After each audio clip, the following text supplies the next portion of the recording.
नमस्कार दोस्तों। क्लास 10 का ये पहला चैप्टर आज हम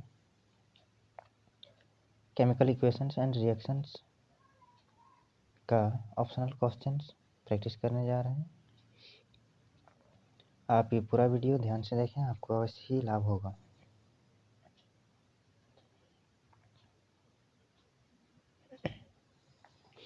तो चलिए आज का ये सेशन शुरू करते हैं फटाफट।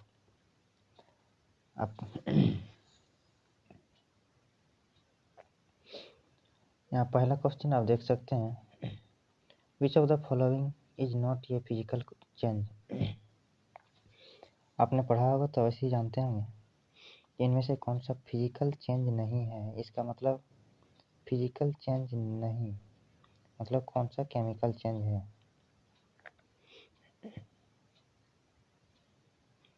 तो जो केमिकल चेंज है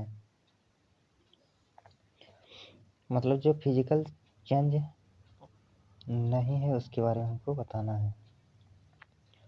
तो इसमें से देख सकते हैं पानी का गर्म होना, दिया है boiling of water to give water vapour. Water vapour बनने से कोई केमिकल चेंज नहीं होता है। Melting of ice to give water, ice पिघलने से कोई नया सब्सटेंस नहीं बनता है कि न्यू सब्सटेंस नहीं बनता है, इसलिए ये भी नहीं है। Dissolution of salt in water, water में अगर नमक घुल जाए तो कोई नया सब्सटेंस नहीं बनता, उसका कोई नया प्रभाव उस पर कोई नहीं नया चीज़ नहीं बनता है। और कंबुशन ऑफ लिक्विफाइड पेट्रोलियम गैस, हाँ ये सही बात है कि अगर लिक्विफाइड पेट्रोलियम गैस को अगर जलाते हैं, कंबुशन करते हैं तो ये नया चीज़ बनेगा, अर्थात option D is the right option.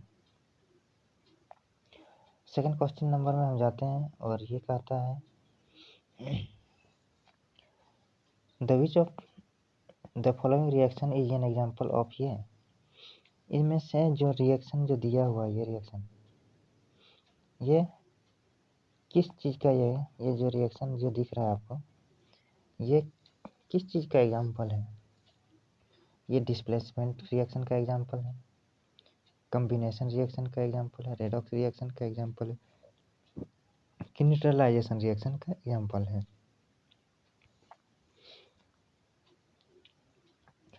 तो यहाँ डिस्प्लेसमेंट रिएक्शन का एग्जाम्पल है, क्योंकि यहाँ देखिए NH और N और H अपने जगह से डिस्प्लेस हो रहा है, यानी कि अलग जगह पर जा रहा है, कंबाइन नहीं हो रहा है। यहाँ पर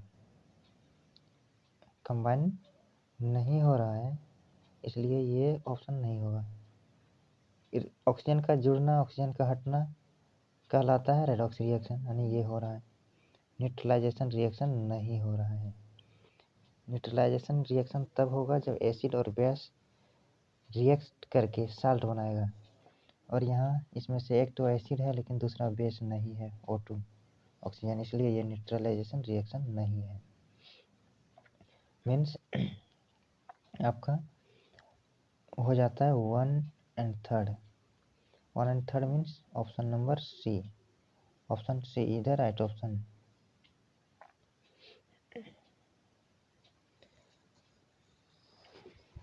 आइए थर्ड क्वेश्चन नंबर 3rd देखते हैं।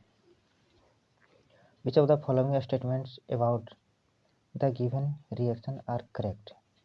इनमें से जो दिया हुआ रिएक्शन है, ये रिएक्शन जो दिया हुआ है इसमें इसके लिए कौन सा सही है ये बताना है। Iron metal is getting oxidised, iron metal oxidise हो रहा है, तो ऑक्सीजन आयरन में यहाँ पर देख सकते हैं, यहाँ केवल आयरन था और इधर एरो के इस साइड में ऑक्सीजन जुड़ गया, मीन्स ऑक्सीडाइज हो गया, तो पहला ऑप्शन सही है। ऑप्शन ये पहला सही है। Water is getting reduced, water reduce हो गया, तो H2O था, H2O से वाटर, H2O से H2 केवल बचा, ऑक्सीजन निकल गया, मीन्स ये रिड्यूस हुआ है।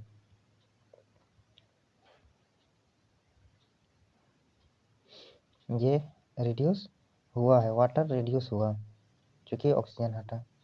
आप जानते हैं कि वाटर ऑक्सीजन हटने से रिड्यूस होगा, जुड़ने से ऑक्सीडाइज होता है। Water is getting as reducing agent, acting as, water is acting as reducing agent, water reducing agent के रूप में काम कर रहा है। ये बात गलत है, क्योंकि ये रिड्यूसिंग एजेंट के रूप में काम नहीं कर रहा है, ये ऑक्सीडाइजिंग एजेंट के रूप में काम कर रहा है, क्योंकि Fe को ये ऑक्सीडाइज कर रहा है। ऑक्सीजन किसी से लेता तब ये जा करके रिड्यूसिंग एजेंट की तरह काम करता। Water is acting as oxidising agent, हाँ ये जो है फॉर जो है सो सही होगा, क्योंकि ऑक्सीडाइजिंग एजेंट के रूप में ये कार्य कर रहा है। मीन्स 1 सेकेंड और 3rd, 4, 1 second and 4, 1 second and 4 is right option, means C is the right option.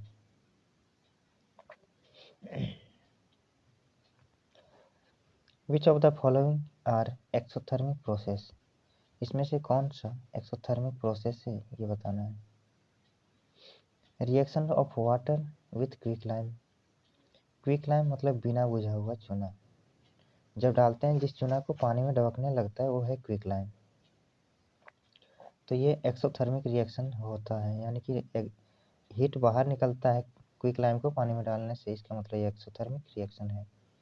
Dilution of N acid, acid में अगर पानी डालें यानी इसको डाइल्यूट करें, पतला करें तो हीट निकलता है, मतलब ये एक्सोथर्मिक है।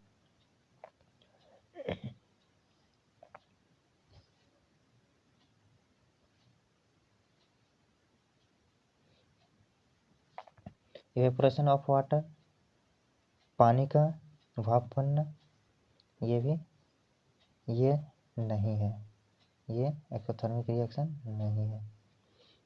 सब्लिमेशन ऑफ कैम्फर, कैम्फर का सीधे सॉलिड से गैस में चेंज होना सब्लिमेशन कहलाता है, आप जानते हैं, इसलिए ये भी आंसर नहीं होगा, गलत होगा, ये भी गलत होगा।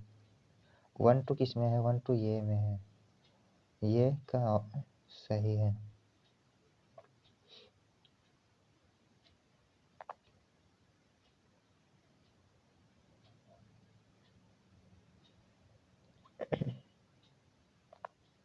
मैं थोड़ा सा मैं छोटा कर देता हूँ ताकि सब कुछ दिख सके आसानी से।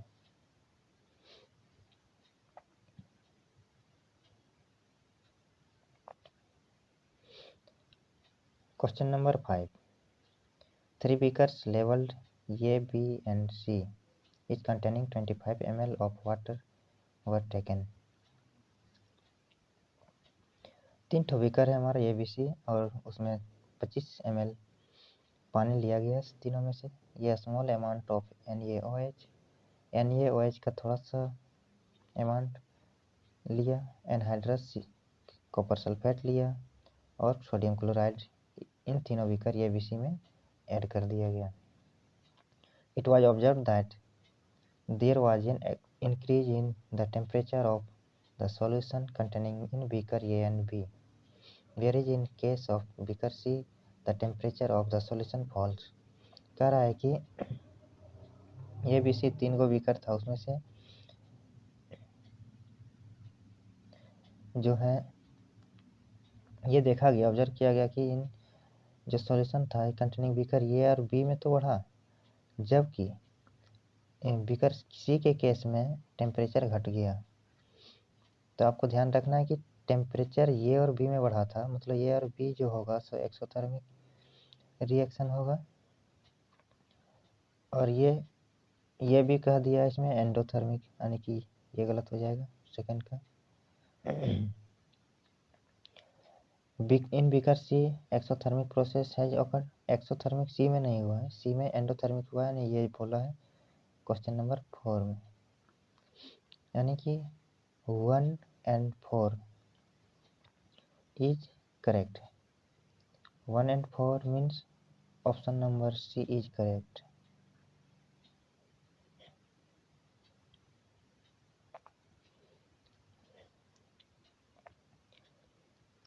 क्वेश्चन नंबर 6 देखते हैं।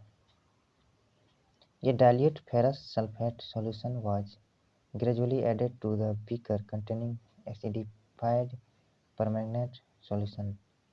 The light purple color of the solution fades and finally disappears. Which of the following is correct explanation for the observation?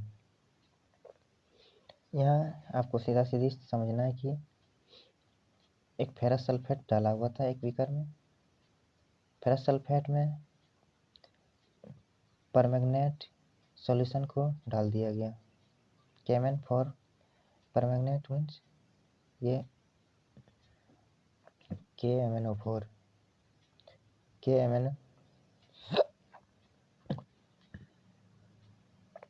को डाला जाता है। द लाइट पर इसके बाद जो लाइट पर्पल कलर था फेरस सल्फेट का वो धीरे धीरे खत्म हो जाता है। तो इसमें से कौन सा एक्सप्लेनेशन सही है हमें ये बताना है। तो हम देख सकते हैं कि KMnO4 ये जो KMnO4 is an oxidising agent, it oxidise FeSO4। हाँ ये बिल्कुल सही है कि KMnO4 एक ऑक्सीडाइजिंग एजेंट है और ये ऑक्सीडाइज कर देता है FeSO4 को। ये आपको याद रखना है कि KMnO4 एक ऑक्सीडाइजिंग एजेंट है। इसमें देखिए 4 ऑक्सीजन है और ये आसानी से ऑक्सीजन निकल सकता है। अब इसलिए ये जो है हमारा सही है ये।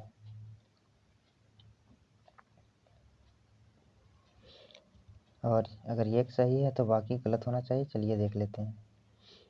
FeSO4 acts as an oxidizing agent and oxidize KMnO4। KMnO4 को कहाँ से ऑक्सीडाइज कर ही नहीं सकता है, मतलब ये दोनों ही ये गलत है। The colour of disappear due to the solution,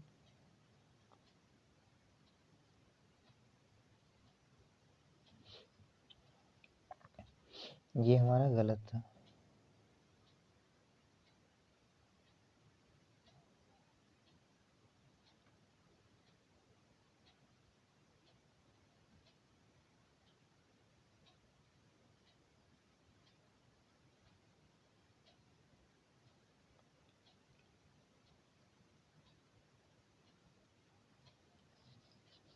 option B गलत है। The colour disappear due to dilution, no reaction is involve. Dilution करने से पूरा कलर नहीं जाता। और ये रिएक्शन तो हुआ है, यानी ये भी ऑप्शन गलत है। KMnO4 is N unstable compound and decomposes, ये अनस्टेबल नहीं है और डिकम्पोज नहीं हो जाता है, ऐसे ही ये गलत है। Which among the following is are double displacement reaction, इनमें से कौन सा डबल डिस्प्लेसमेंट रिएक्शन है ये हमको बताना है। PbCuCl2 कॉपर क्लोराइड और Pb का रिएक्शन यानी लेड का रिएक्शन कॉपर क्लोराइड से करेंगे तो लेड क्लोराइड प्लस कॉपर बनेगा, जो कि डबल डिस्प्लेसमेंट रिएक्शन नहीं है, मतलब ये गलत है।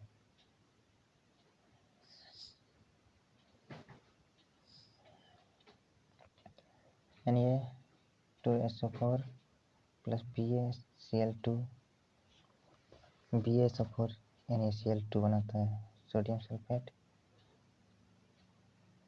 बेरियम क्लोराइड से रिएक्शन करने के बाद बेरियम सल्फेट और सोडियम क्लोराइड बनता है, जो कि एक डबल डिस्प्लेसमेंट रिएक्शन है।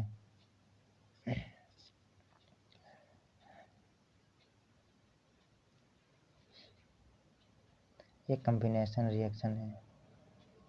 ये सिंगल डिस्प्लेसमेंट रिएक्शन है, सिंगल एलिमेंट है एक साइड, इसलिए ये नहीं होगा। ये भी सिंगल डिस्प्लेसमेंट रिएक्शन है, ये नहीं होगा। ये कॉम्बिनेशन रिएक्शन है, ये नहीं होगा। ऑप्शन थर्ड ये कॉम्बिनेशन रिएक्शन है। मीन्स केवल दो है जो कि डबल डिस्प्लेसमेंट रिएक्शन है।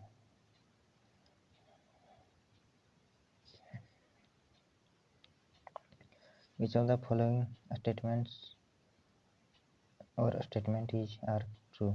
Exposure of silver chloride to sunlight for a long duration turns grey due to, में से कौन सा स्टेटमेंट बताना है कि सही है? यदि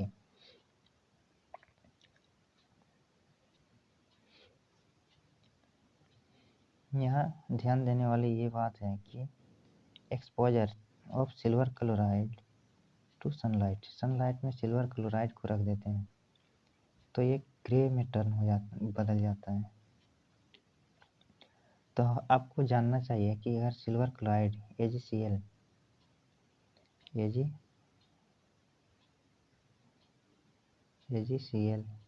सिल्वर क्लोराइड को अगर हम धूप में रखते हैं तो Ag और Cl टूट के अलग हो जाता है और इस तरह से हमारा ये ग्रे कलर का दिखता है। देखते हैं ये किस ऑप्शन में है। ऑप्शन ये कहता है the formation of silver by decomposition of silver chloride, decompose होता है सिल्वर क्लोराइड से। हाँ, ये सही है।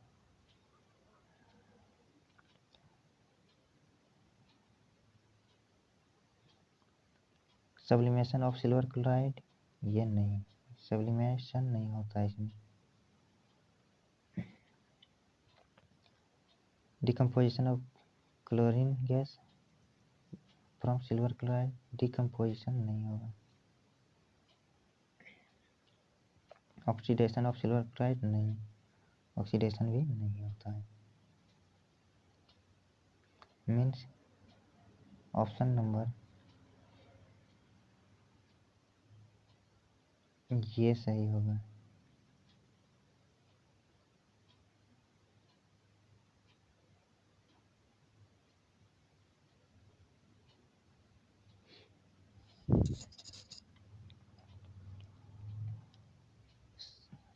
क्वेश्चन नंबर 9 पे आते हैं। Solid calcium oxide reacts vigorously with water to form calcium hydroxide accompanied by liberation of heat। Calcium oxide water के साथ अगर रिएक्ट करेगा तो काफ़ी तेज़ी से रिएक्ट करके हीट देता है। This process is called Slaking of lime, और इस प्रोसेस को स्लैकिंग ऑफ लाइम कहते हैं, चूना का बुझना कहते हैं हिंदी में। Calcium hydroxide dissolves in water to form its solution called lime water, और ये कैल्शियम हाइड्रोक्साइड बनता है और ये पानी में घुल जाता है, इसको लाइम वाटर कहते हैं। Which among the following is true about the slacking of lime? नीचे कुछ स्टेटमेंट है, उसको बताना है कि कौन सा सही है इस स्लैकिंग ऑफ लाइम के विषय में। ये देखते हैं कौन सा सही है।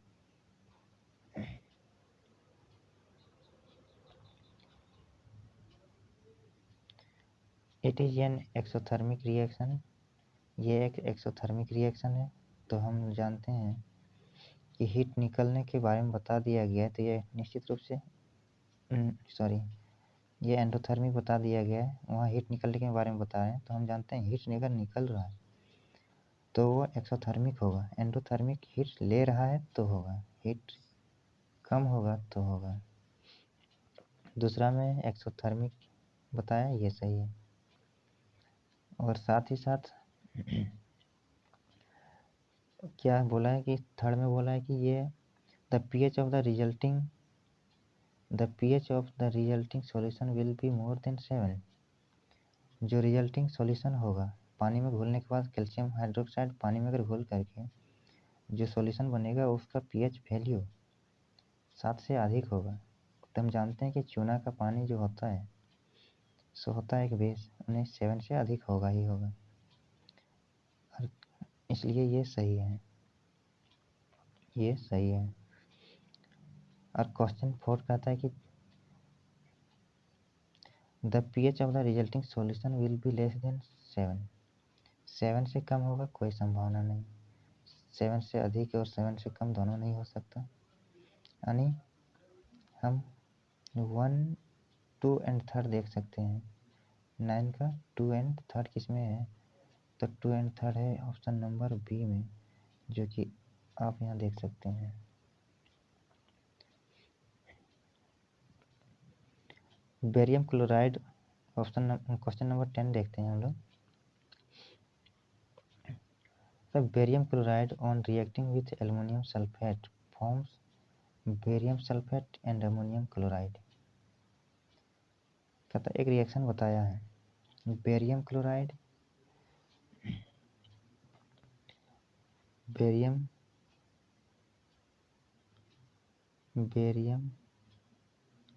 क्लोराइड और अमोनियम सल्फेट NH4 का होल 2 होता है, नहीं लिखा रहा है।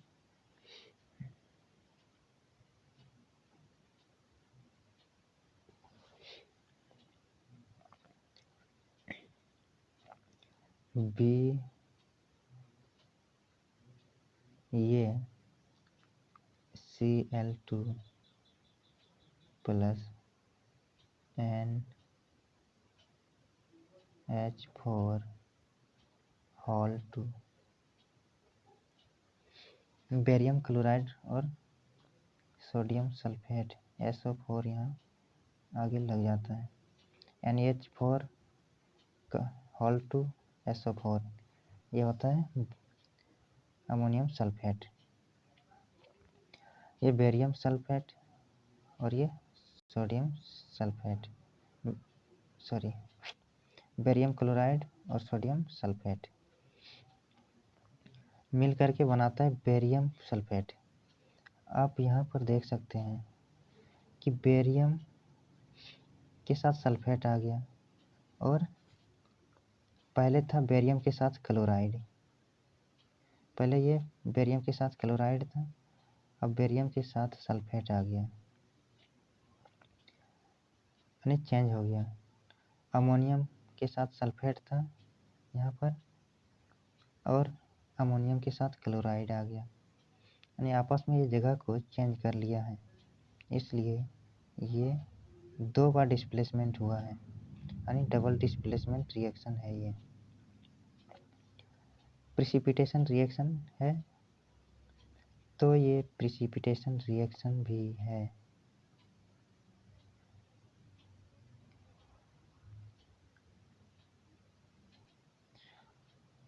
एक मिनट दोस्तों, ये जो है आपका डबल डिस्प्लेसमेंट नहीं लिखा है, डिस्प्लेसमेंट लिखा है, डिस्प्लेसमेंट नहीं है, सिंगल डिस्प्लेसमेंट लिखा रहेगा तब हम लोग इसको टिक करते। ये डबल डिस्प्लेसमेंट नहीं है, सिंगल डिस्प्लेसमेंट नहीं है, डबल है, प्रिसिपिटेशन रिएक्शन है। ये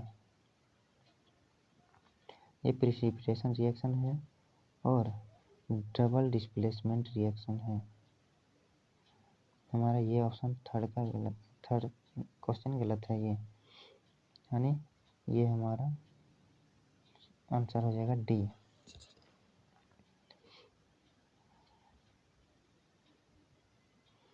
इलेक्ट्रोलाइसिस ऑफ वाटर इज ये डिकम्पोजिशन रिएक्शन। इलेक्ट्रोलाइसिस का मतलब आप लोग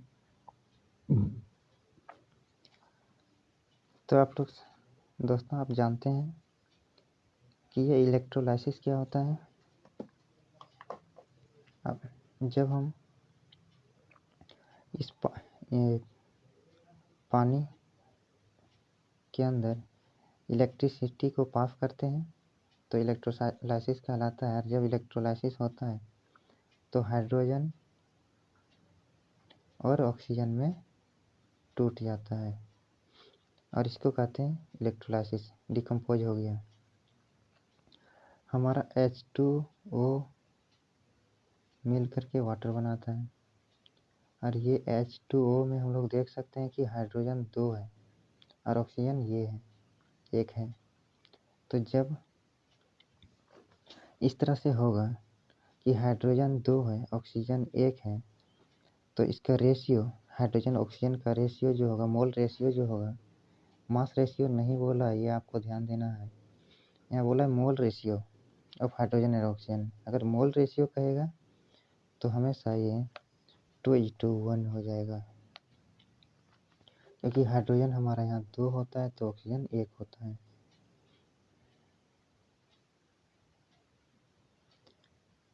विच of the following is are an endothermic process. नीचे में देख करके आपको बताना है कि कौन सा है। तो एंडोथर्मिक रिएक्शन है dilution of sulphuric acid, sulphuric acid का डाइल्यूशन, ये हमारा एंडोथर्मिक है नहीं।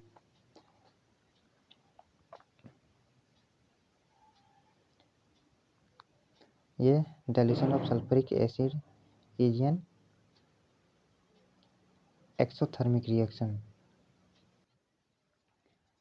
यहाँ हमें ये ध्यान देना है कि एंडोथर्मिक कौन सा होगा। एंडोथर्मिक मीन्स जिस रिएक्शन में हीट एब्जॉर्ब हो, यानी वो रिएक्शन होते वक्त वो ठंडा हो, मतलब हीट ऑब्जर्व कर ले रिएक्शन से, रिएक्टेंट से, और प्रोडक्ट बनते समय हीट ले की ज़रूरत पड़े। आइए देखते हैं डाइल्यूशन ऑफ सल्फ्यूरिक एसिड। अगर डाइल्यूशन करेंगे सल्फ्यूरिक एसिड का तो ये हीट छोड़ेगा, हीट लेगा नहीं, यानी ये गलत है। Sublimation of dry ice, dry ice का सब्लिमेशन होगा तो क्या होगा।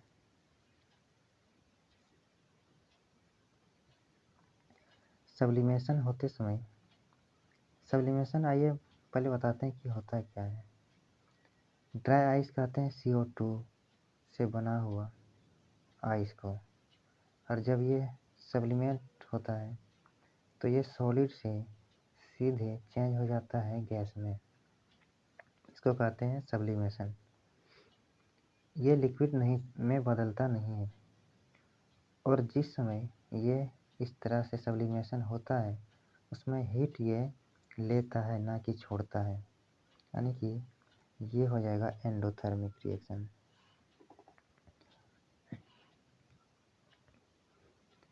Condensation of water vapour, water vapour का कंडेंसेशन जब होता है, सघन होता है, तो ये उस हीट को छोड़ता है, ये नहीं हो सकता। वाटर अगर वेपराइज होगा तो ये सही होगा, तब ये एंडोथर्मिक होगा, ये एक्सोथर्मिक होगा। क्वेश्चन नंबर 1 and 4 ये राइट।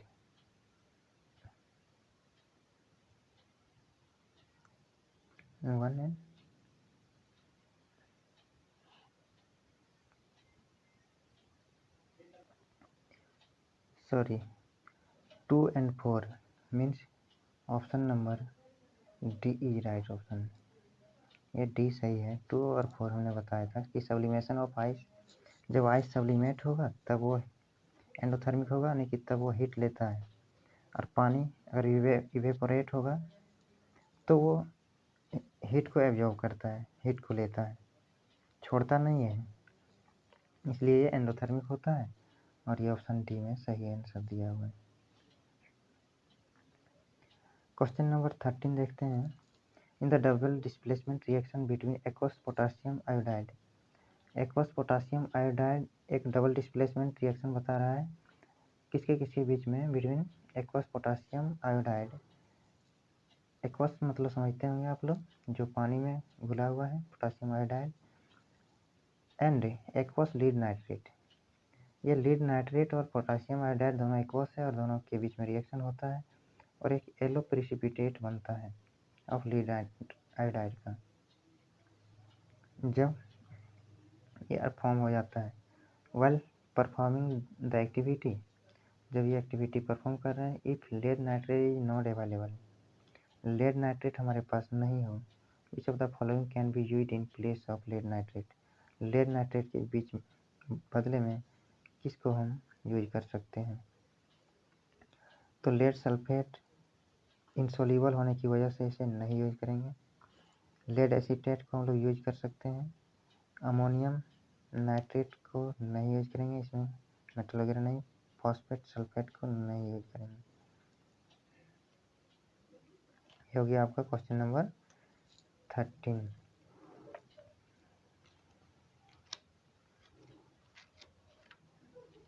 आइए क्वेश्चन नंबर 14।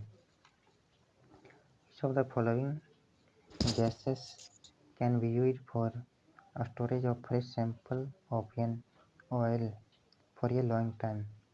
लंबे समय तक के लिए हम अगर किसी चीज़ को रखना है, फ्रेश रखना है, ताज़ा रखना है,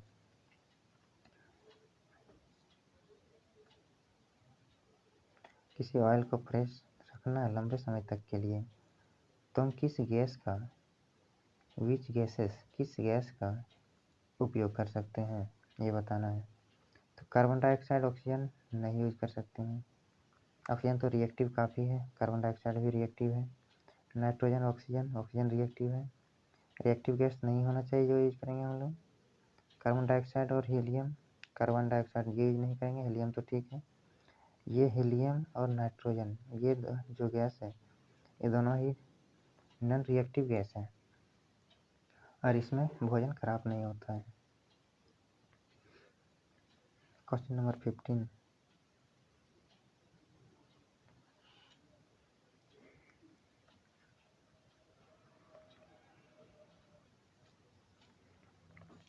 क्वेश्चन नंबर 15 कहता है the following reaction is used for the preparation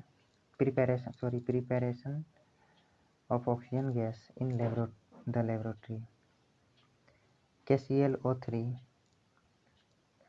solid में रहता है, इसको हीट करते हैं कैटलिस्ट के प्रेजेंट में, तो 2KCl और ऑक्सीजन बनता है। इसके विषय में कह रहा है कि which of the following statements is are correct about the reaction, reaction के विषय में कौन सा सही है ये बताना है, कौन सा सही है ये बताना है। थोड़ा सा छोटा कर दें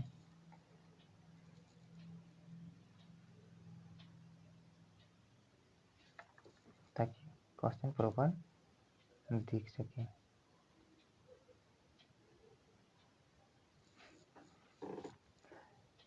It is decomposition reaction.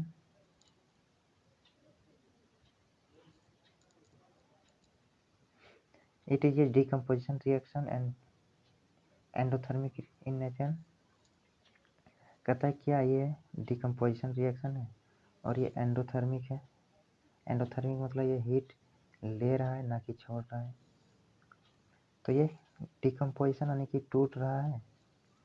KClO3 को KClO2 में टूट रहा है, तो ये डिकम्पोजिशन रिएक्शन तो है ही।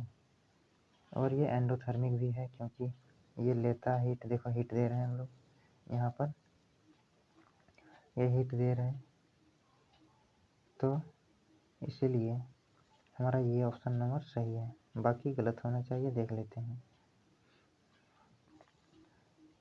It is a combination reaction, combination reaction तो नहीं है,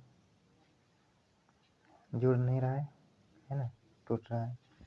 डिकम्पोजिशन रिएक्शन कहता है लेकिन accompanied by release of heat, heat को रिलीज करता है, नहीं गलत है, हीट को रिलीज ये नहीं कर रहा है, हीट ले रहा है, इसलिए ये गलत हो गया।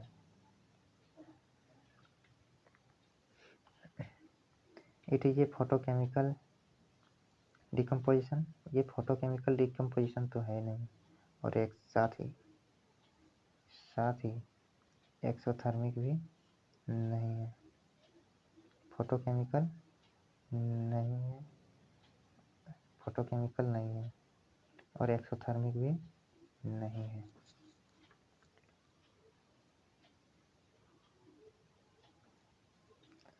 मतलब ऑप्शन नंबर हमारा ये ही करेक्ट है 15 का। विच of the following process involve chemical reaction, इनमें से कौन सा प्रोसेस में केमिकल रिएक्शन इन्वॉल्व है ये केवल बताना है। Storing of oxygen gas under pressure in gas cylinder, gas cylinder में अगर हम प्रेशर में अगर ऑक्सीजन को स्टोर करते हैं तो कोई भी न्यू सब्सटेंस नहीं बनेगा, मतलब केमिकल रिएक्शन नहीं है। यहाँ पूछा है कौन सा केमिकल रिएक्शन है इन्वॉल्व केमिकल रिएक्शन, आपको वही आंसर चूज करना है जिसमें केमिकल रिएक्शन हो रहा है। लिक्विफिकेशन ऑफ एयर, एयर को अगर लिक्विफाइड कर दें, लिक्विड में बना दें तो भी कोई नया सब्सटेंस नहीं बन रहा है, ये भी नहीं है। कीपिंग पेट्रोल इन, ये China dish in the open, China dish में पेट्रोल को रख देने से कुछ नहीं होगा, ये भी केमिकल रिएक्शन नहीं है। ये कह रहा है कि heating copper wire in the presence of air at high temperature, अगर हाई टेम्परेचर में अगर हम कॉपर वायर को हीट करें तो हमारा ये नया सब्सटेंस बनेगा जो कॉपर ऑक्साइड बनेगा, यानी कि ये केमिकल रिएक्शन इन्वॉल्व होगा इसमें। कह रहा है कि क्वेश्चन नंबर 17 कह रहा है in which of the following chemical equations the abbreviation represents the correct states of the reactants and products involved at reaction temperature. नीम, ये जो नीचे आपको रिएक्शन कुछ दिख रहे हैं जो हाइड्रोजन और ऑक्सीजन का रिएक्शन हो रहा है देते हुए दिखाया गया है, इसमें से कह रहा है कि किस जो हाइड्रोजन और ऑक्सीजन का होगा उसका जो हाइड्रोजन और ऑक्सीजन होगा वो किस स्टेट में होगा, सॉलिड में होगा, गैस में होगा, लिक्विड में होगा, तब रिएक्शन होगा, और रिएक्शन के बाद जो बनेगा फिर वो किस फॉर्म में होगा, सॉलिड, लिक्विड और गैस में किस में होगा। तो जब हाइड्रोजन और ऑक्सीजन मिलेगा तो जब हाइड्रोजन और ऑक्सीजन जब मिलता है, ये ऑक्सीजन है, तो ये एक्सोथर्मिक रिएक्शन होता है, काफ़ी हीट देगा। यानी एक बात तो पक्का है, जो H2O बनेगा वो गैस में बनेगा। किस में बनेगा? गैस में बनेगा। लेकिन एक कंडीशन ये भी है कि हाइड्रोजन और ऑक्सीजन दोनों ही गैस में होना चाहिए, यानी ऑप्शन नंबर डी हमारा करेक्ट है, बाकी सब गलत है।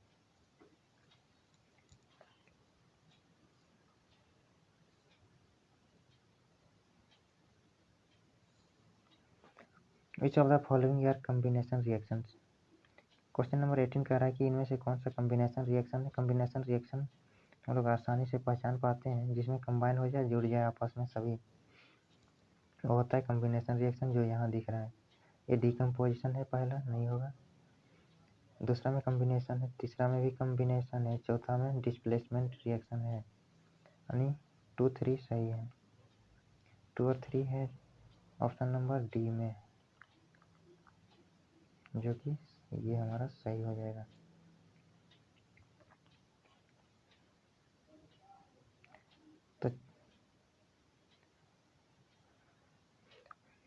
तो आपको आज क्वेश्चन ऑप्शनल क्वेश्चन में से चैप्टर नंबर 1 का केमिस्ट्री का क्लास 10 का चैप्टर नंबर 1 कंप्लीट करा चुके हैं। अगर आपको इसमें से कोई परेशानी हो तो आप हमें कमेंट करके बता सकते हैं, आपको हम दोबारा इस पर डिटेल से बताएंगे। Thank you. इस वीडियो को ज़्यादा से ज़्यादा लोगों तक शेयर करें ताकि सभी को इसका लाभ मिल सके।